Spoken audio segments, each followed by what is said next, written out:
మీరు చేసిన ప్రార్థనలకి దేవుడు సాధ్యమైనవి కూడా సాధ్యమయ్యే రీతిగా దేవుడు చేయబోతూ ఉన్నాడు. మీ మైండ్ ఎప్పుడూ కూడా కారణాన్ని వెతుకుద్ది. ఎలా జరుగుద్ది, ఇది ఎలా సంభవిస్తుంది, ఎలిజబెత్ జకరియాకి సంతానం కలుగుద్దని ప్రభు వర్తమానం పంపిస్తే ఇది ఎలా సంభవిస్తుంది అని అనుకోగానే దేవునికి కోపం వచ్చిందంట. ఇదిగో నువ్వు మోగవాడు అయిపోయి కొన్ని రోజులు నేను స్వయంగా వచ్చి నీతో మాట్లాడు, నువ్వు నమ్మలేదంటే నువ్వు మోగవాడు అవు. ప్రభు ఎప్పుడు వరకు మోగవాడిని అంటే నీకు బిడ్డ పుట్టేంత వరకు మోగోళ్ళలాగే ఉండు అని చెప్పేసి మూగతనం ఇచ్చేసాడంట అతనికి. యాజకుడే కానీ సేవకుడే కానీ మూగవాడైపోయాడు. అది ఎలా జరుగుద్ది? ఆకాశపు వాకిళ్ళు కిటికీలు తెరిచిన ఆహారం సరిపోద్దా అన్నాడంట ఇంకొక ఆయన తినకుండానే పోయాడంట.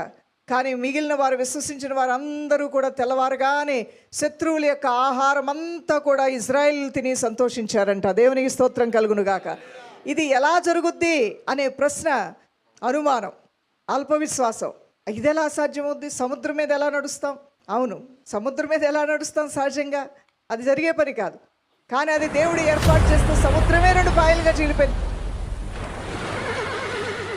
దేవుని కార్యాలు నమ్మటం అనేదే నీ జీవితానికి తొలి ఆశీర్వాదము. హల్లెలూయా.